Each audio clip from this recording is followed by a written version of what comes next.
어르신들 이렇게 같이 오늘 오셔서 너무 감사하고, 저희 교회가 한 22번 22회 23회까지 경로잔치를 계속 해마다 이렇게 몇 번씩 진행을 해오고, 또 노인 대학도 하고, 또 그러면서 이제 제법 어르신들 가운데 재밌게 그 경로잔치 잘 참여하신 분들이 많이 있었어요.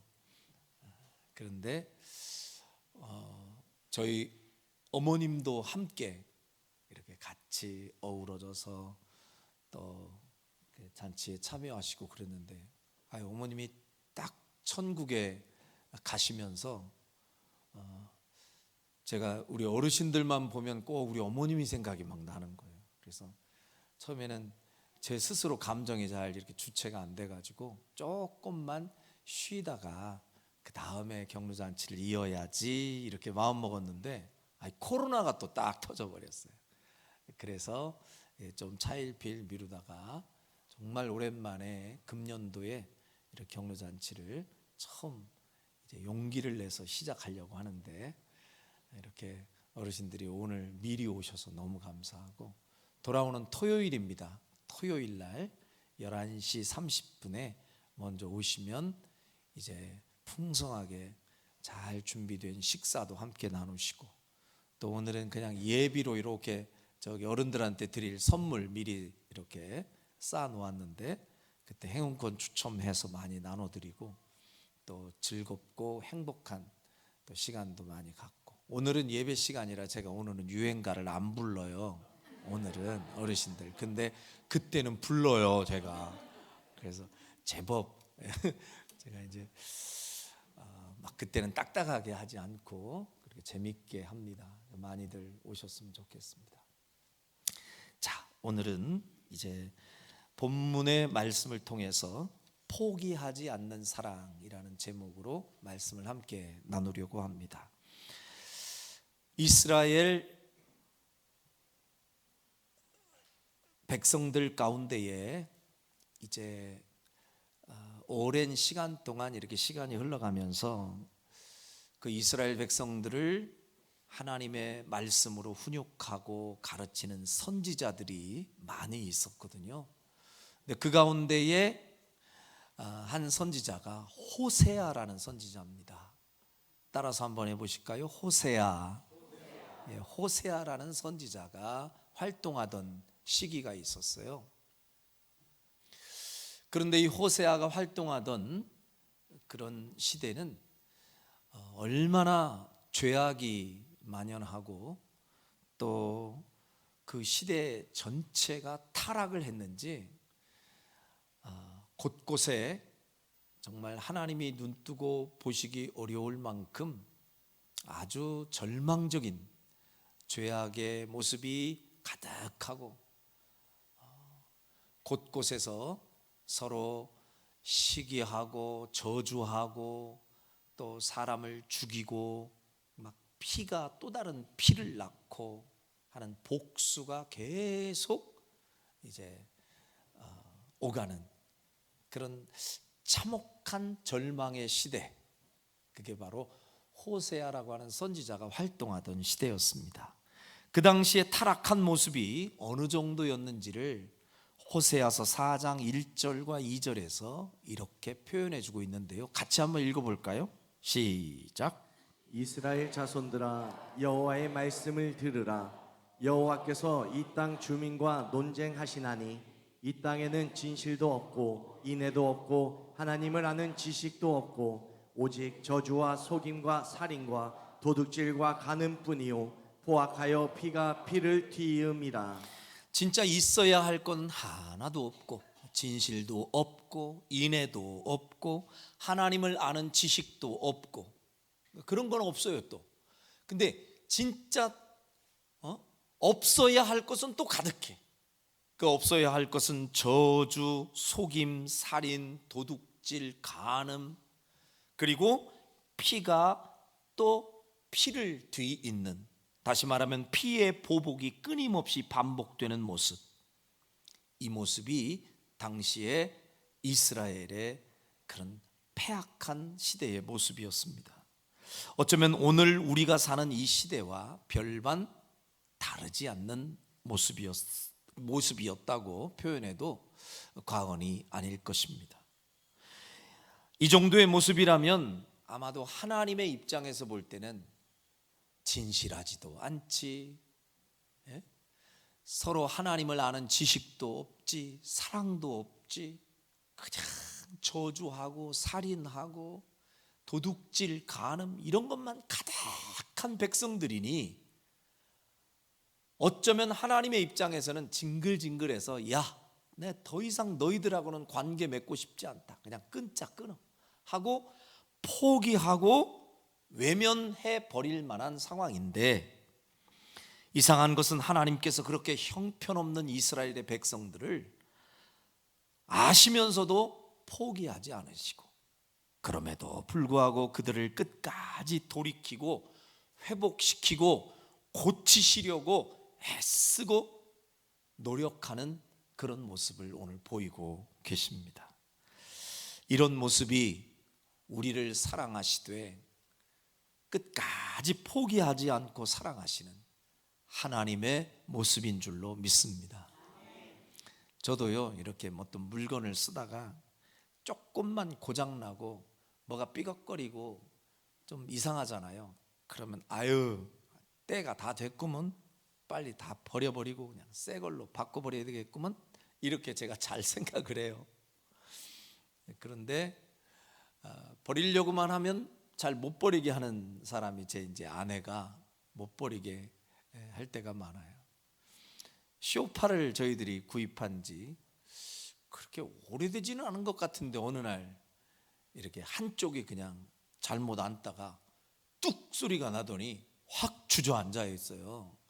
그래서 거기 앉기만 하면 사람이 완전히 쭈그러져 가지고는 조그만해져 버립니다. 그래서 안 되겠다, 이건 뭐 방법이 없어요. 뭐 AS를 해보려고 전화를 해도 받지도 않고 하도 이상한 데서 사가지고는, 그래서 할 수 없이 이거 버려야 되겠다 마음 먹고는, 버리려고만 하면 우리 집사람이 겉모습은 멀쩡하지 않냐는 거예요. 저보고 다른 쪽에 앉으래. 주저앉는 데는 자기가 앉겠대. 그래서 그게 아니라고, 이건 버려야 된다고. 그러니까 계속 실갱이를 하다가 어느 날 우리 최인선 집사님한테 제가 우스갯소리로 집사님, 우리 집에 이런 소파가 하나 있는데 아주 한쪽이 주저앉아가지고 거기만 앉으면 사람이 푹 들어가서 나오질 못한다. 그랬더니 집사님이 한번 가서 보시재요, 같이. 그래서 잠깐 봤거든요. 야, 우리 교회의 맥가이버 집사님, 우리 최인선 집사님이 목사님 잠깐만요 그러더니 가서 무슨 이렇게 강목 같은 걸 가져오더니 그거를 뒤집어 놓고 그거를 대가지고 살려냈어요.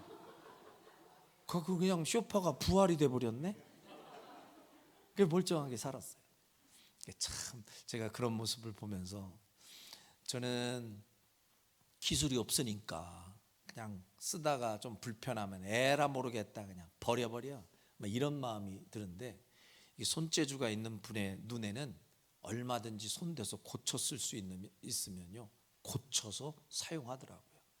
우리 하나님은 우리의 인생 내가 스스로 포기하고 난 틀렸어, 아유 더 이상 희망이 없어 해도 하나님은 우리를 쉽게 포기하지 않으시고 우리를 고쳐서라도 회복시켜 당신의 백성으로 삼아주시는 좋으신 하나님이신 줄로 믿습니다. 자, 오늘 본문 담겨져 있는 호세아서 1장 1절을 한번 보겠는데요, 이렇게 참혹한 절망의 시대, 흑암의 시대, 영적인 암흑기에 하나님의 말씀이 호세아라고 하는 선지자에게 임하는 장면이 나오죠.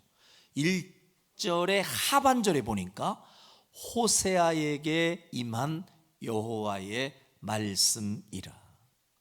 이 호세아서는 어느 날 선지자로 있는 호세아에게 하나님의 말씀이 임했어요. 여러분, 어느 날 우리에게 하나님의 말씀이 들리고 하나님의 말씀이 임하는 것, 이건 큰 은혜요, 큰 소망이요. 할렐루야. 우리에게 하나님의 말씀이 들린다는 건 엄청난 희망이고 축복이에요. 말씀드렸잖아요. 그 시대 자체는 이미 절망적이고 하나님이 포기해버려도 문제가 없을 것 같은 아주 참혹한 죄악의 시대였어요. 그렇게 희망 없는 시대였음에도 불구하고 하나님의 말씀이 여전히 지금 호세아에게 임하고 있다 그 말이에요. 우리의 삶에 적용하면 하나님의 말씀이 이렇게 순간순간 나에게 들려오고 있다는 것은 아직도 하나님이 나를 포기하지 않은 증거요, 여전히 나에게 기회를 주고 계신다는 증거인 줄로 믿습니다. 그러므로 인생 가운데 하나님의 말씀을 이렇게 내가 들을 수 있다는 것, 그리고 말씀 들으러 이렇게 왔을 때 하나님의 말씀이 자꾸 마음속에 찔림도 되고 감동도 되고 그 말씀이 깨달아지기도 하고, 그렇다면 여러분은 살아있는 증거이고 하나님이 여전히 여러분을 포기하지 않고 붙잡고 있는 증거인 줄로 믿습니다. 근데 반대로요, 가장 큰 위기의 사람이 누구냐면 하나님의 말씀이 안 들리는 사람이에요. 어떤 상황에서도 하나님의 말씀이 들리지도 않고 말씀을 들어도 찔려지지도 않고 깨달아지지도 않고 감동도 없고, 그렇다면 그럼에도 불구하고 문제의식을 못 느끼고 위기의식을 못 느낀다면 그야말로 영적으로 보면 심각한 중증을 앓고 있는 환자일 수 있습니다. 감각이 없으니까. 예전에 우리 교회에 잠깐 우리 권사님 한 분의 인도로 오셨다가 가신 분이 계신데, 그분이 오셔가지고 저랑 상담을 했어요. 어떻게 오셨습니까? 예전에 신앙생활은 좀 하셨나요? 그랬더니 과거에 신앙생활을 오랫동안 했었대요. 그 명색이 직분까지 받아서 집사래요. 그런데 3년간 교회를 지금 쉬고 있고 방학하고 있는 중이라고. 그랬다가 우리 교회 권사님이 한 번만 가보자 해서 우리 교회를 오늘 오게 되었노라 그래요. 그러면서 그간에 당신한테 있었던 이야기를 해주는데, 근데 목사님, 제가 교회를 잘 다니다가 어느 날 무슨 문제가 생겨서 교회를 처음에 이제 안 나가게 됐어요. 근데 어떻게 하다가 주의를 빠지니까요, 마음이 벌렁벌렁거리고 겁도 나고 두렵고 사실 그랬거든요. 그 다음 주에도 그런 마음이 비슷하게 있었고요. 근데 한 달쯤 지났는데요, 그때부터는 조금 마음이 편안해지면서 교회 안 가도 아무 일도 없네. 그리고 일주일 내내 힘들게 살았는데 하정 일요일이라도 푹 낮잠도 자고 늦잠도 자고 막 이랬으면 좋겠는데 그동안 못했다가 아예 한 달쯤 두 달쯤 쉬니까요, 쉴만 하더래요. 그래서 편안해지면서 자기도 모르게 거기에 길들여져서 1년, 2년, 3년째 돼가는데, 그러다 보니까 잊혀졌더래요, 교회가. 근데 어느 날 갑자기 마음이 불안해지기도 하고 두려워지기도 하고 겁도 나기도 하고, 내가 이렇게 교회를 안 다녀도 정말 괜찮을까 하는 겁나는 마음이 막 있던 찰나에 우리 교회 권사님이 이렇게 손을 내밀어서 오게 되었노라고. 그래서 눈물이 핑 돌아서 그런 이야기를 하시는 거예요. 근데 제가 그 얘기를 들으면서 집사님 마음속에 교회를 가지 않아도 마음이 편안하고 아무렇지도 않고 아이고 오히려 잘 됐다고 생각하는 그때가 사실은 더 위험했었던 때고, 교회를 안 가니 마음이 불안하고 두렵고 겁이 나고 이런 생각이 지금 들었다면 그 마음을 주신 분은 하나님이시고, 하나님이 당신을 사랑하셔서 교회로 오게 하시려고 이런 사인을 보내주셨으니, 집사님 지금이 기회입니다. 회복되셔서 다시 한번 열심히 신앙생활 해봅시다. 그랬더니 눈물을 이렇게 흘리시면서 알았습니다 목사님, 이제 제가요 빨리 계약을 해가지고 열심히 한번 다녀보려고요. 그러더니 밥까지 한번 사주세요 저를. 에? 그래서 밥까지 사주고 막 이렇게 그냥 헌신적으로 그러시길래 열심히 나올 줄 알았더니 한 달쯤 되더니 지금까지 어디로 사라지셨는지 없어가지고 그냥 연락도 안 받으시고 혜성같이 나타났다가 혜성같이 없어지신 분이 계세요. 참 안타까워요. 그 기회를 하나님이 주셨을 때 그 기회를 스스로 놓쳐버린 안타까운 그런 분이 되셨지요. 여러분, 우리가 이렇게 살아가는 가운데에 순간순간 하나님이 나한테 그런 양심의 가책을 느끼게 해주시고, 또 말씀을 들을 때 그 말씀이 다른 사람에게 들려지는 말씀이 아니라 나에게 주시는 말씀이다 라고 생각이 들 만큼 말씀에 감동이 있고 찔림이 있다는 것은 하나님이 여전히 나를 고치고 회복시켜 하나님의 백성다운 백성으로 만들고 싶어서 여전히 나를 손잡고 이끌어 주시는 증거인 줄로 믿습니다. 자, 하나님은요 지금 호세아라는 선지자에게 그 말씀을 주시면서 당시에 소망 없던 절망적인 이스라엘 백성들에게 꼭 하시고 싶은 말씀이 있으셨어요. 오늘 호세아서는 1장부터 14장까지 총 14장으로 되어 있는 성경입니다. 그런데 이 14장의 말씀 가운데에 가장 핵심적인 요절이 되는 말씀이 14장 1절과 2절의 말씀이에요.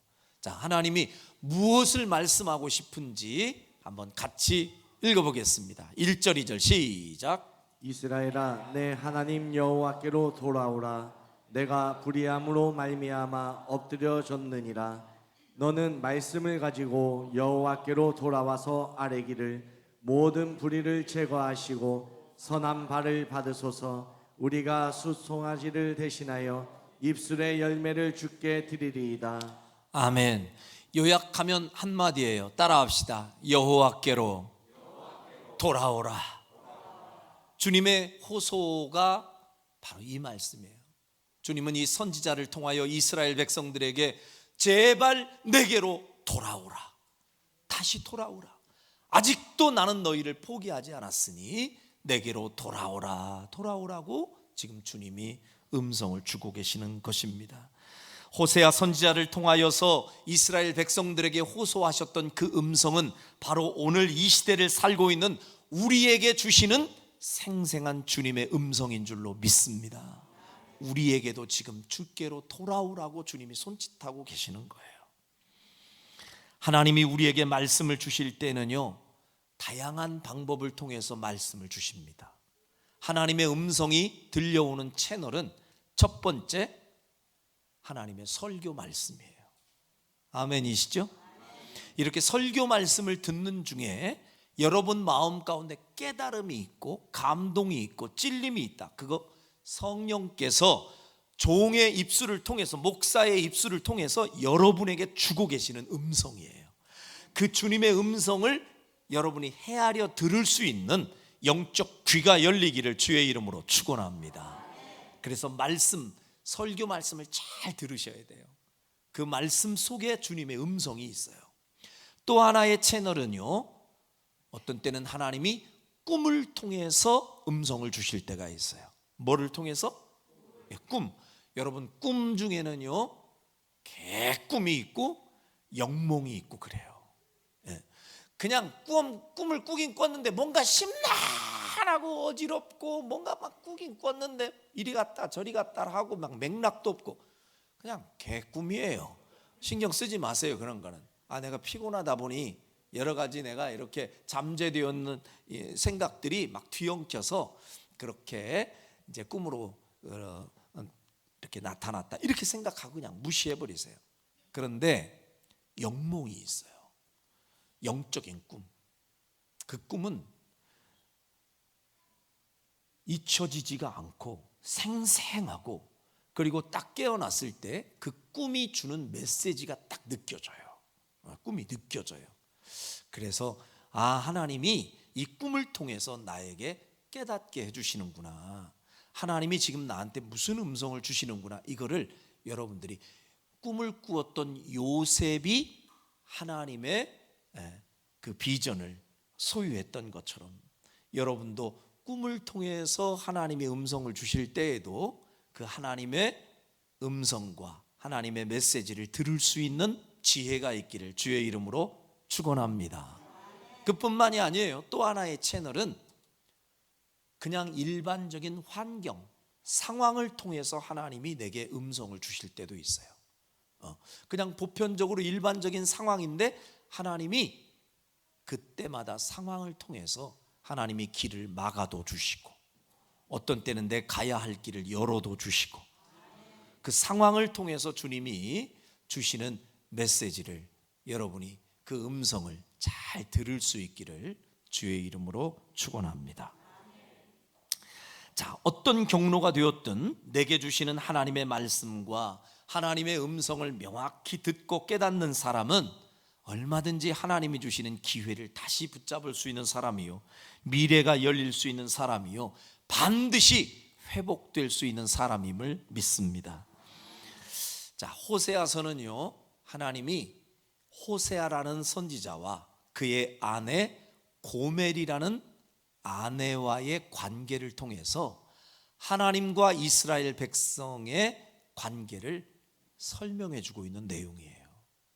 그냥 다짜고짜 설명해도 물론 알아들을 수 있겠으나 하나님이 더 실감나게, 하나님과 우리 사이의 관계가 어떠한지를 더 실감나게 우리가 알아듣기 쉽게 해주기 위해 호세아라는 선지자와 그의 아내의 이야기를 우리에게 덧붙여 설명해 주고 있습니다.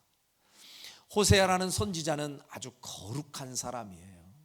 하나님의 말씀대로 살려고 몸부림치는 사람이에요. 그런데 안타깝게도 이 호세아의 아내는 어떤 사람이냐? 그야말로 음탕한 고멜이라고 우리가 이름을 그렇게 부를 수밖에 없는, 오늘날로 얘기하면 창녀예요. 창녀. 음탕한 사람입니다. 한 번도 깨끗하게 살아본 적이 없어요. 그냥 늘 밖에 가서 이 남자 만나고 저 남자 만나고 맨날 이리저리 그냥 그렇게 형편없이 살아가던 음탕한 여인 고멜이 누구랑 결혼했어요? 호세아랑 결혼한 거예요.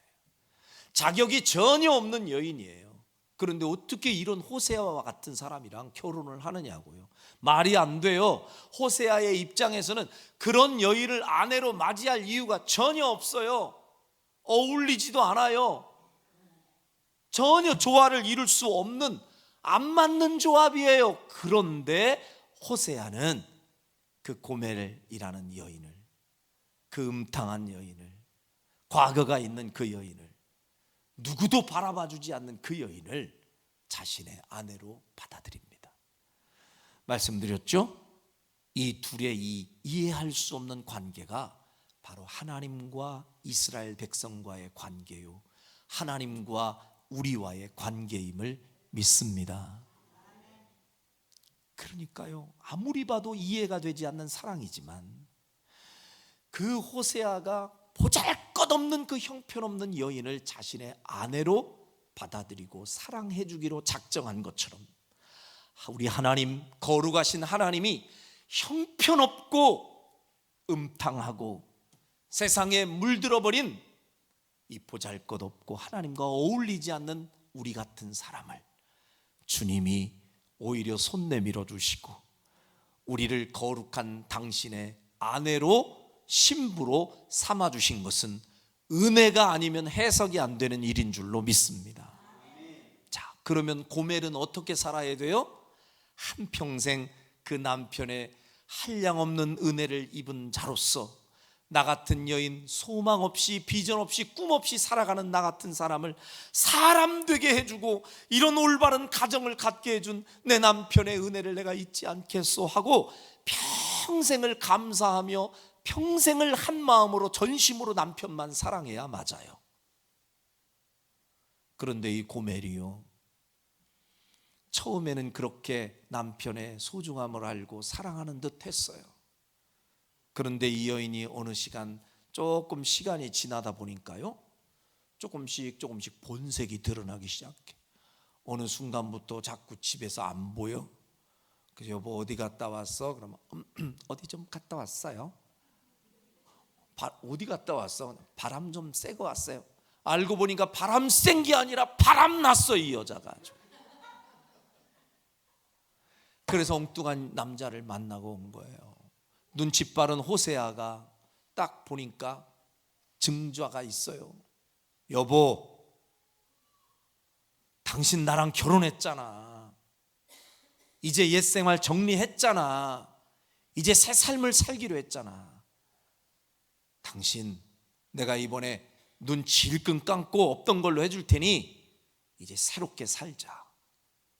그랬더니 눈물을 찔끔 흘리면서 알았어요. 난 이젠 당신밖에 없어요. 아, 이러네 또. 그래서 호세아가 통 크게 용서를 해주면서 이제 다시 재출발하는 듯 했어요. 그랬더니 한 두 달쯤 세 달쯤 지나니까요, 어째 분위기가 또 조금 이상해요. 근데 그때부터 아내가 또 보이지 않고 며칠씩 자리를 비우고, 어째 이상하다 싶어가지고 남자가 추적을 해보니까 이게 웬일입니까? 또 그 본색을 또 지우지 못하고 이 여인이 벌써 또 다른 남자랑 눈이 맞아가지고 이제는 또 바람을 피다 못해 심지어 어디까지 갔냐, 그 사람 애까지 나버렸네.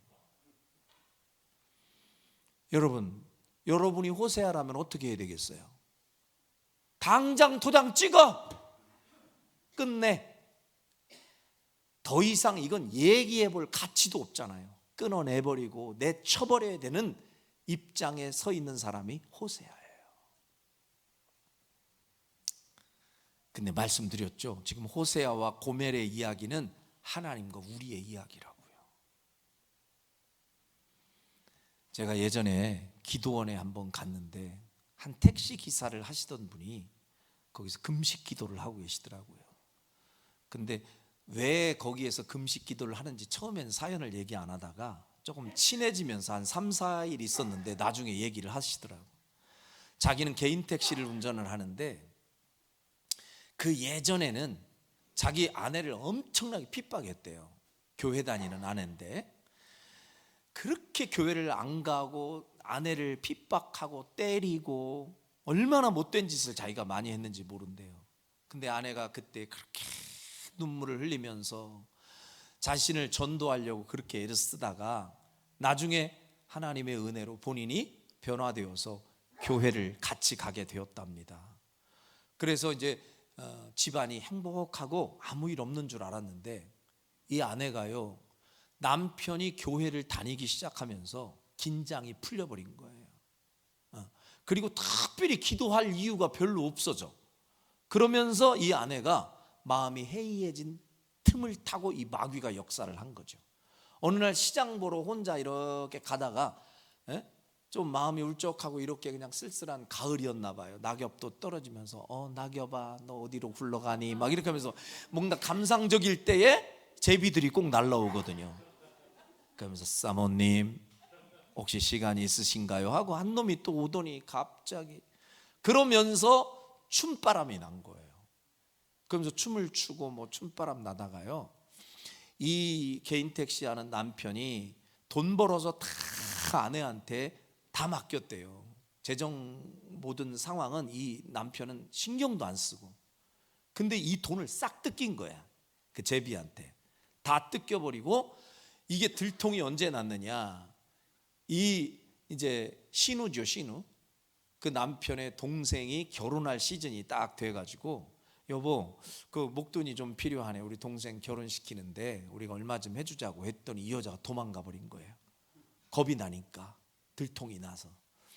나중에 알게 되니까 이건 정말 얼마나 황당합니까? 그래서 그 집사님이 인간적인 생각으로는 쳐다도 보고 싶지 않고 다 끊어버려야 되겠는데 교회 가서 엎드리기만 하면 이런 호세아의 생각이 나는 거예요. 네가 용서하고 또 한 번만 받아줘야 되지 않겠냐. 근데 이분이 도저히 이 마음이 가라앉질 않아서 기도원에 와서 일주일만 금식기도 하고 자기의 마음이 가라앉으면 가고 만일이 아니면 이혼을 하고 그 기로에 서가지고 그런 기도를 하시는 분도 봤어요. 함부로 혼자 그냥 그런데 이상한 데 돌아다니지 말고 여러분 전도하는 데나 열심히 나오시길 바래요. 그냥 쓸데없이 그냥 혼자 아유 좀 요즘 울적하고 쓸쓸하네 그러면서 어디 막 혼자 자꾸 돌아다니지 말고. 근데 우리 집사람이 자꾸 이게 도솔산에 혼자 가려고 해서 내가 불안하네 진짜. 진짜 불안해. 혼자 다니지 마세요. 근데 누구도 장담 못해. 근데 이 고멜이라는 여자가 이런 정도로 타락을 해버리니 은혜를 베풀었던 호세아의 입장에서는 끊어버리고 포기해버려야 되잖아요. 그런데 고멜은 또다시 그에게 손을 내밉니다. 하나님이 고멜에게 그렇게 시키는 거예요. 그 여인을 빨리 돌아와 그랬더니 돌아오지도 못한대. 왜냐하면 이미 그 사람의 아이를 낳아가지고 그 사람의 사람이 됐다는 거예요. 그 말도 안 되잖아요. 막장 드라마도 그런 드라마가 어디 있어. 근데 호세아가요 이해할 수 없는 행위를 해요. 하나님이 시키시는 대로. 어떻게 하는지 한번 볼게요. 자, 3장 1절 한번 보세요. 호세아 3장 1절 시작. 여호와께서 내게 이르시되 이스라엘 자손이 다른 신을 섬기고 건포도 과자를 즐길지라도 여호와가 그들을 사랑하나니 너는 또 가서 타인의 사랑을 받아 음녀가 된 그 여자를 사랑하라 하시기로. 2절 내가 은 15개와 보리 한 호멜 반으로 나를 위하여 그를 사고. 이미 다른 사람의 아내가 되어버린 그 볼품없는 여자를 너는 은 15개와 보리 한 호멜 반으로 나를 위하여 그를 사고 다시 값을 주고 그 여인을 찾아오라는 거예요. 이게 말이 됩니까? 이미 마음 가운데 정이 뚝 떨어질 만한 그 여인을 내가 값을 지불하고 다시 되찾아오라는 거예요. 그러면서 3절에 보니까 그 찾아오면서 그 아내에게 이런 말을 하라는 것이죠. 3절 시작. 그에게 이르기를 너는 많은 날 동안 나와 함께 지내고 음행하지 말며 다른 남자를 따르지 말라. 나도 내게 그리하리라 하였노라. 그에게 그렇게 말해주라는 거예요. 너는 많은 날 동안 이제 나와 함께 지내고 더 이상은 음행하지 마라. 더 이상은 그러지 마. 다른 남자를 따르지 마. 나도 네게 그런 사랑을 앞으로 계속 보일게. 이렇게 호세아에게 명령했고 호세아는 그런 고멜을 그렇게 값으로 지불하고 다시 찾아와 자신의 아내로 두면서 다시는 그러지 말라고 또다시 그에게 권면하고 내가 당신을 끝까지 변함없이 사랑할게 라고 얘기해요. 여러분, 이 모습이 다름 아닌 하나님이 우리를 대하시는 모습인 줄로 믿습니다. 이미 세상과 짝이 되고 마귀에게 종로로 타고 이미 하나님의 품에서 떠나버린 우리들. 그런데 하나님이 우리를 포기하지 않고 우리에게 값을 지불하시되 예수 그리스도, 당신의 독생자 예수 그리스도의 그 피값을 주고 우리를 원수의 손에서 빼오시더니 우리에게 하시는 말씀이 이제는 다시는 날 떠나지 마. 다시는 다른 신들 섬기지 말고 나 하나만 사랑하고 나도 너를 변치 않는 마음으로 끝까지 사랑할게. 자격 없는 우리에게 이 이해할 수 없는 사랑으로 또 용서하시고 포기하지 않고 손잡아 주신 그 고마우신 하나님의 사랑을 여러분이 잊지 않기를 주의 이름으로 축원합니다. 여러분, 하나님이 애초부터 이렇게 너그러운 마음으로 우리를 포기하지 않고 사랑하고 또 붙잡아 주시고 가능성 없는 우리를 또 고쳐서 쓰시려고 이렇게 볼품없는 우리에게 손 내밀고 또 손 내밀어 주시는 하나님, 그 하나님이요 애초부터 처음부터 계속 그럼 속상한 마음도 그분은 없으신가? 원래부터 그분은 마음이 저러신 갭이요? 온유한 갭이요? 정말 그러실까요? 여러분 아니에요. 하나님이 감정이 없으시겠어요? 하나님도 이런 감정이 있으세요. 처음에 그 모습을 봤을 때 얼마나 속상하고 화가 나는지 하나님이 이런 표현도 하셨어요. 자, 1장 6절입니다. 1장 6절 같이 읽어봐요. 시작. 고멜이 또 임신하여 딸을 낳음에 여호와께서 호세에게 이르시되 그의 이름을 로루하마라 하라. 내가 다시는 이스라엘 족속을 긍휼히 여겨서 용서하지 않을 것임이라. 보세요. 고멜이 가가지고 또 바람을 펴가지고 또 임신하여 딸을 낳았어요. 이 모습처럼 이스라엘 백성들이 하나님을 배신하고 또 엉뚱한 이방신을 섬기면서 그 속에서 죄악의 열매를 맺고 있어요. 똑같은 모습이죠.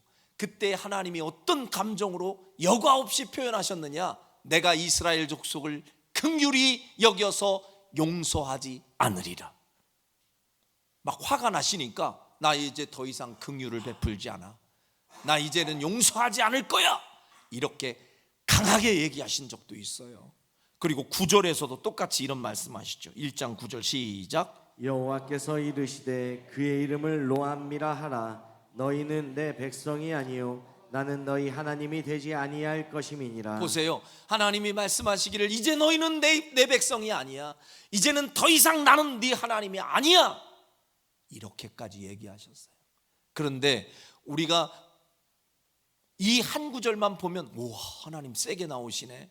더 이상 우리에게 용서도 안 해주신대지. 더 이상 너는 내 백성이 아니야. 이렇게 선언도 하시지. 어머, 우리 하나님은 이런 하나님이야? 하고 오해할 수도 있어요. 그런데 서두에 제가 말씀드렸잖아요. 하나님은 그럼에도 불구하고 또 용서하시고 손 내밀어 주시고 포기하지 않으신다 하셨는데 왜 여기에는 하나님이 이랬다 저랬다 하시느냐고. 용서해 주신다는 건 언제고 지금은 용서 못하겠다고 얘기하고 이게 어떻게 이해를 하라는 얘기냐고 사람들이 헷갈려 할 수 있어요. 그런데 여러분, 성숙한 자녀가 되면 부모가 감정이 상해서 여과 없이 자녀에게 쏟아붓는 그 이야기 가운데에도 부모가 진짜 자식을 위해서 무슨 얘기를 하는지를 그 본심을 알고 올바로 깨닫는 것, 그게 성숙한 자녀의 모습인 줄로 믿습니다. 부모의 말을 우습게 여기고 무시하고 날마다 아주 그냥 그 사춘기 때 보면 부모 말이 막 다 우습고 무시해버리고 엄마가 뭘 알아? 뭐 이래면서 그냥 내 인생은 나의 것이야. 아주 그냥 까불고 있어 아주. 그러면서 막 엄마한테 대들잖아요.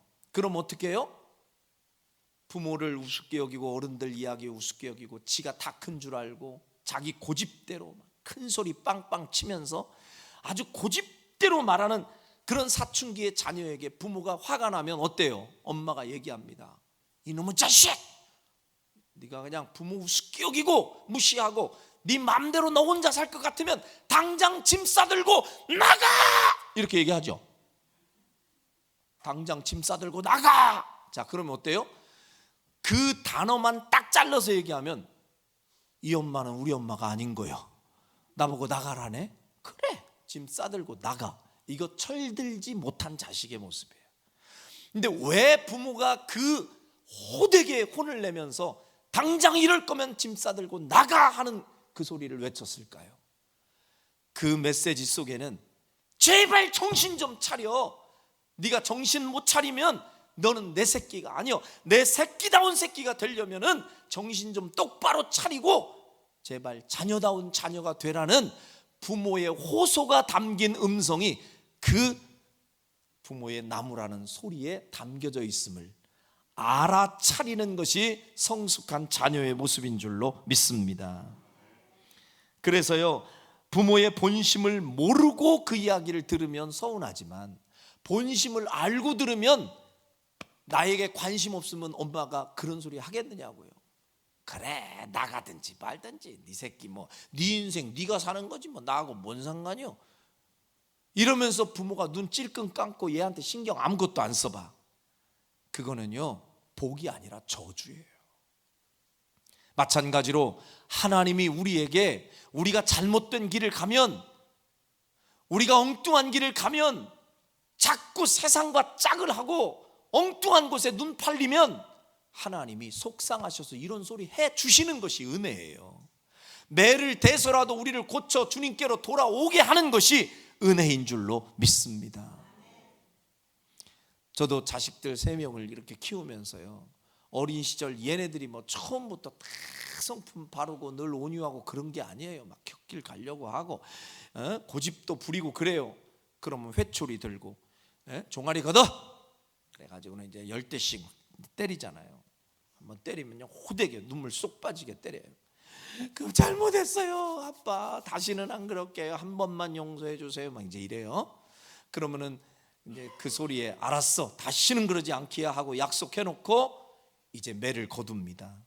그럼 얘가 맞고서는 울다가 늦기를 주고 힘들어서 잠이 들어요. 자면서도 그러면은 때려놓은 제가요 마음이 너무 아파가지고 안티프라민 가지고 또 가는 거예요. 가가지고 지가 때려놓고 또 그 상처난 종아리를 발라주고 있어요. 그럼 딴 사람이 볼 때는 얼마나 우스울 일이야 그게. 아니, 그 종아리에 안티프라민 바를 거면 뭐도로 때려? 앞뒤가 안 맞는 모순된 행동이지만 자녀를 키워본 부모라면 100% 공감할 수 있는 이야기예요. 사랑하니까, 이 자식을 포기할 수가 없으니까, 제대로 된 자식다운 자식으로 만들고 싶어서 때로는 매를 대기도 하고 때로는 안아주기도 하고. 믿으십니까? 그 모습으로 하나님이 우리를 다루고 계시고 다스리고 계심을 믿으시길 바랍니다. 히브리서 12장 8절에 보면 징계는 다 받는 것이거늘 너희에게 징계가 없으면 사생자요 친아들이 아니니라. 징계가 있다는 것은 여러분, 하나님이 아직도 나를 포기하지 않은 증거요, 나를 친아들로 친딸로 생각하시니까 우리에게 사랑의 채찍을 대신다는 것을 믿으시길 바랍니다. 신학적인 표현으로 가장 하나님이 우리에게 주시는 무서운 징계는 징계가 없는 것이 징계다라는 말이 있어요. 따라합시다. 징계가 없는 것이 가장 무서운 징계다. 이 말이 이해가 되시면 아멘. 부모도요, 진짜 무서운 부모는 애가 완전히 진짜 말이 아닌 상황으로 가는데도 내버려 두는 부모예요. 됐어, 나 너하고 말 안 해. 됐어. 뭐 잘못했으니까 뭔가 말을 해줘요. 화를 내시든지. 아니, 화낼 가치도 없어. 너는 이제 됐어, 네 마음대로 해. 제일 무서운 거예요. 차라리 화를 내주시든지 매를 대든지.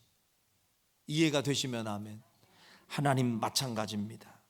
오늘 하나님은 당신의 본심이 어떠한지를 이 본문을 통해서 생생하게 알려주셨습니다. 남편을 등지고 끊임없이 엉뚱한 음행의 길로 갔던 고멜의 모습이 우리의 영적인 모습을 지금도 지적해 주시면서 더 이상 엉뚱한 음행의 길로 가지 말고 제발 내게로 돌아오라고 주님은 손짓하고 계심을 믿으시길 바랍니다. 아이고 목사님, 저는 딴 데 눈 판 적이 한 번도 없는데요. 내가 어디 가서 뭐 다른 데 그냥 이상한 데 신상에다 절하고 그런 것도 없는데요. 아니요, 하나님 사랑해야 할 그 마음이 엉뚱한 데로 향해서 세상을 그만큼 사랑했다면 세상 서방 사랑하는 거예요. 돈을 더 사랑했다면 돈 서방 사랑하는 거예요. 명예를 더 사랑했다면 명예 서방에게 바람난 거예요. 이제 여러분과 저는 더 이상의 음행의 길 걷지 말고 나를 향해 용서하며 손짓하며 이제 다시는 그러지 말라고 애원하시는 주의 호소하시는 음성을 가벼이 듣지 마시고 주님의 음성에 아멘으로 반응하며 주께로 온전히 돌아와 오직 우리의 신령한 남편 되신 주님의 손 꼭 붙들고 남은 생애를 주와 함께 행복을 만들어 나가는 거룩한 신부들이 다 되시기를 주의 이름으로 축원합니다. 기도하겠습니다.